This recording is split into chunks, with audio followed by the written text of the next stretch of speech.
Where did you think about them? I'm kind of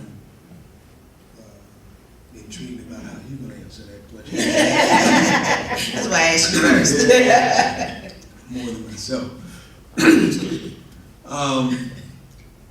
I don't know if my expectations were unreasonable, so to speak. I may have had some high expectations, but what I had to deal with more than anything else was adjust and adapt.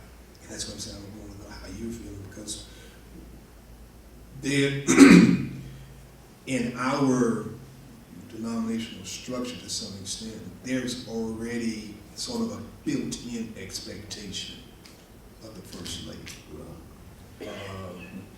And depending on how pastor and his wife, or pastor and her wife, deal with that particular aspect of how the congregation is expecting the spouse to function, act, look, and all those sort of things, can have a defining effect on the relationship of the couple. Like I say, our church to some extent has expectation of first ladies or spouse of pastors. In the old, I would say the old church, but coming up when predominantly pastors were male, the wife is expected to sit on the second pew on the corner with a hat. What a hat. Yes, with the hat. Yeah. And has to be part of this particular organization, part of that particular organization, which for us was a completely different dynamic and sort of a paradigm shift for us, because she wasn't in ministry per se, but she was already in music. She was the director of music at the church that we were attending, my home church.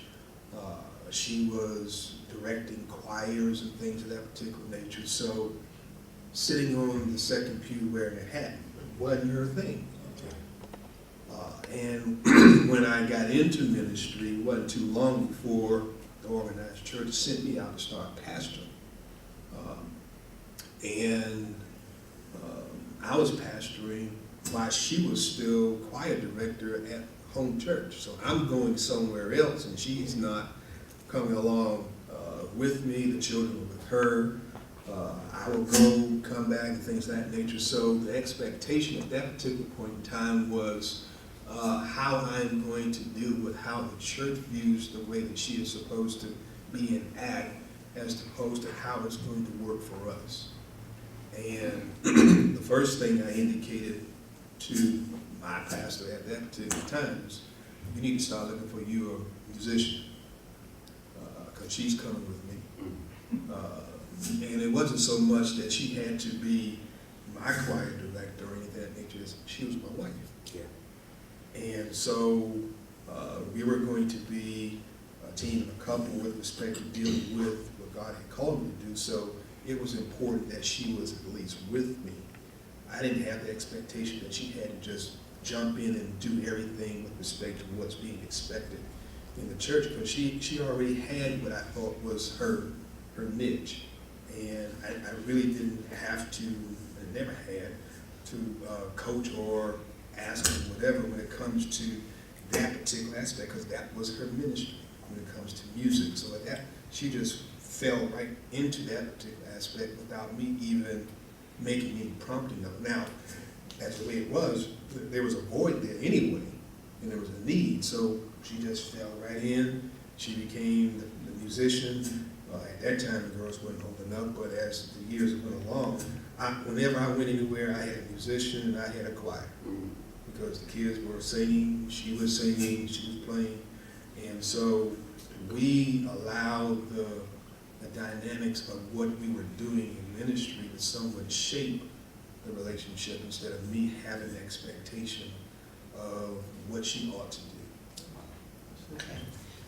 First Lady, I'm going to ask First Lady first. And we'll come back. From what he said, his expectation, did you feel that pressure? Yes, and it was, if I could be perfectly honest, was more than just tension. It became a problem. And I'm just going to be honest. I think when I first got saved and he got called into the ministry, the affirmation we was in, the first thing they wanted to do was tell me what I could not do. I wasn't received into the congregation. Oh, you know, what we teach now, love the people. Right. I couldn't wear pants, you know, we went through all that, so I was like, Lord, what have I gotten myself into right here? Yeah. You know, and it was a challenge, and my husband is a very people person, if anybody, he's a very people person, and he will accept everything. And it got to a point I was like, baby, we're losing ourselves to the church. You know, every time someone called you, it's okay to say, no, Yes. I can't make it this time. And I felt like I was losing my identity. I thought Lorraine was gone and I was just Minister Betton's wife. That's who I became. That's Minister Betton's wife. Where is Lorraine? You know? And it became a problem, and then we had to sit down and just talk and say, look, we can't let the pressures and the expectations of the church come into our house. Right. And we had to have a conversation, and we fixed it. Because like he said, I have a full-time job. I don't get off to 6. And a lot of times, if he could, he would accept an engagement every day of the week. And I had to get to a point where I said, maybe I can't go today. I'm really tired. Yeah. You know, I can't go. And I expect the congregation to respect that. Not accept it, but respect it. That I'm tired, and it may show on my face if I go. So sometimes I had to learn to say no, even if he didn't. Yeah. And so we worked it out. That's an excellent point, and I think, let me stop right here just to say for everybody who's listening, realize that we're having this discussion because this takes work. Yeah.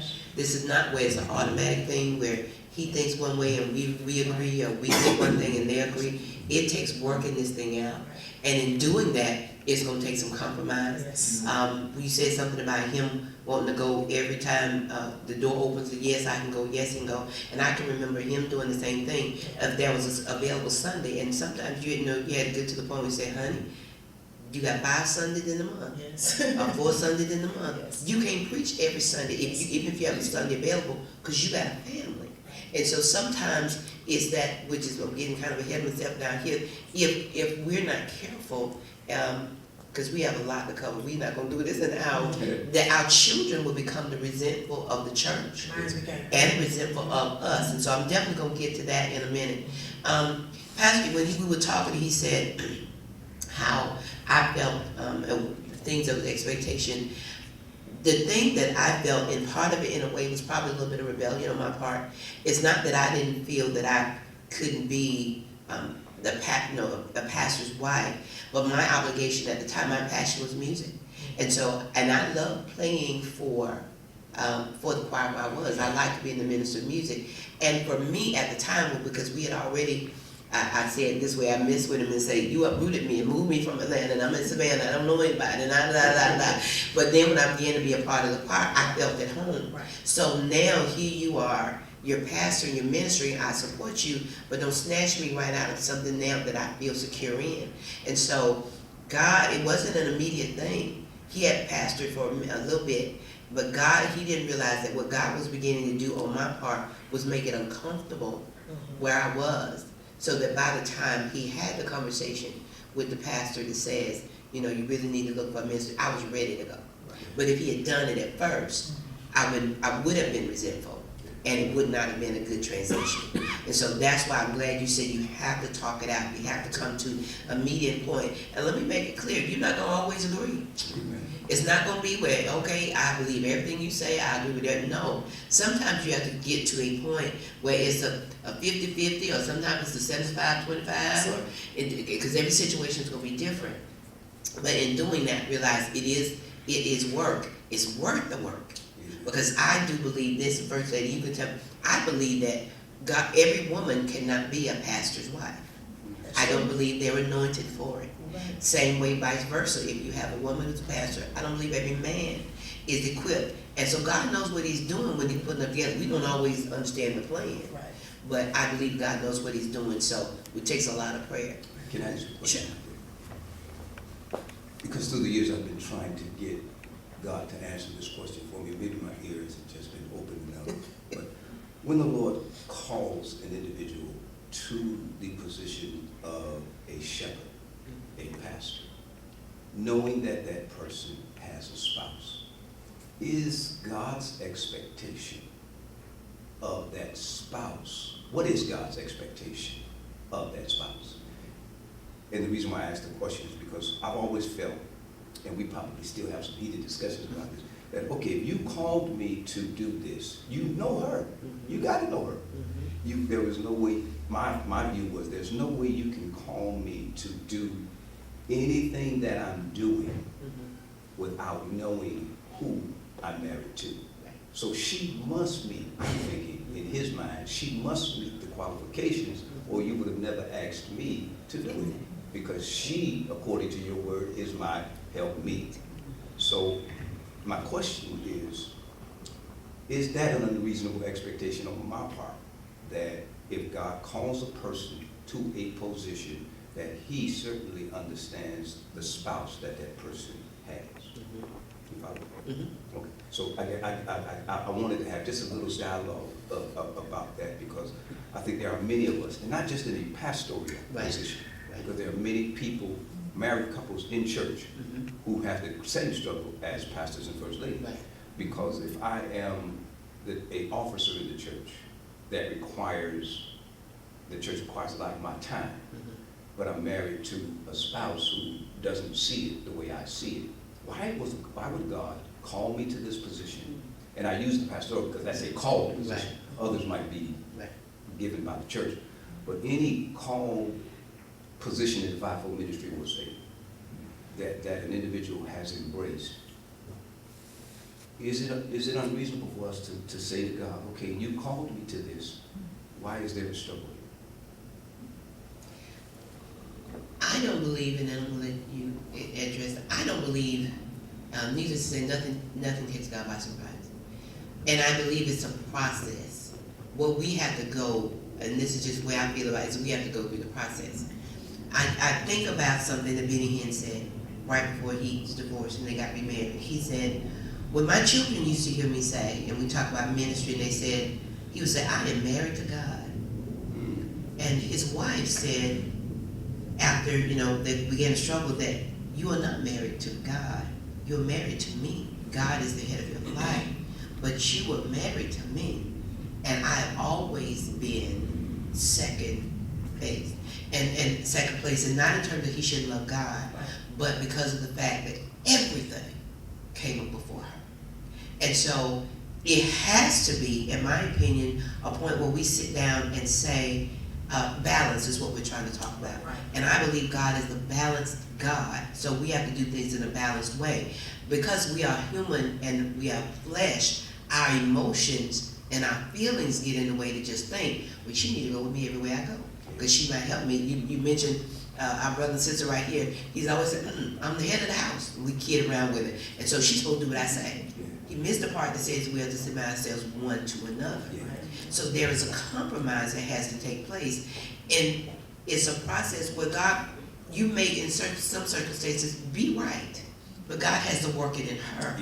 And unless you pray about it and let God do the work in her, don't say, Lord, fix her.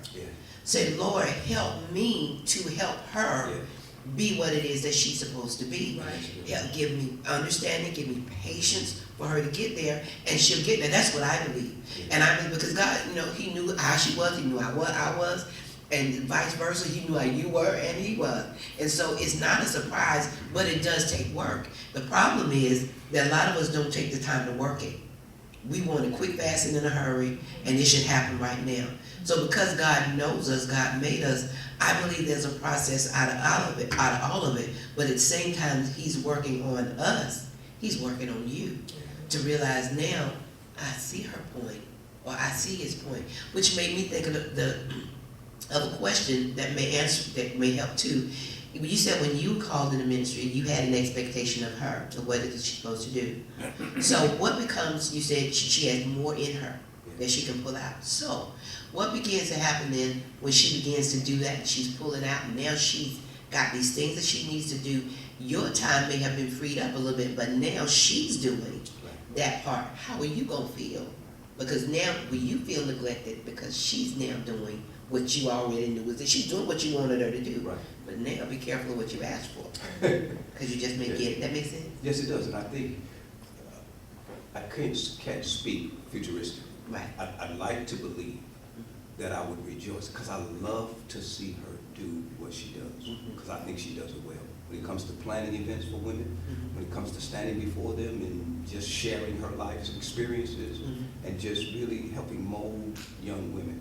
I tell her all the time, I think her voice is second to none, that she does it extremely well. And so I'd like to believe that I would rejoice, but you're right, it may be a challenge, because of course I do want my time. Mhm. And so, I Should I think, do I'd like to think I would be okay with it, but at the same time, I believe that when God called me, He called us. I agree. That's been the struggle with us, but you're right, me trying to minister to her, to get her to see that has been the challenge, because I've had to digress in many areas and realize you don't know it all. Michelle is what she would say. You know, and she would be right. So the struggle has been trying to find a way to minister to her and talk to her like my wife and not like I'm talking to a church member.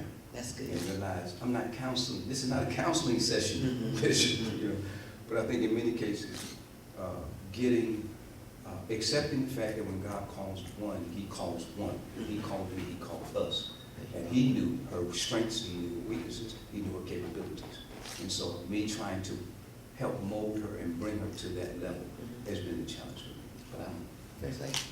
I think, for me, my son had to help me with this one, Mhm. Debbie. He said, Mom, Dad has to realize that the church is God's bride, and you're His bride, and he needs to recognize the difference. And yeah, that is good. And I think that's my challenge, is that I think he's one of the type of pastors that just church is always on his mind. If I don't pull back, we're gonna lose each other, not in the sense of losing each other, but the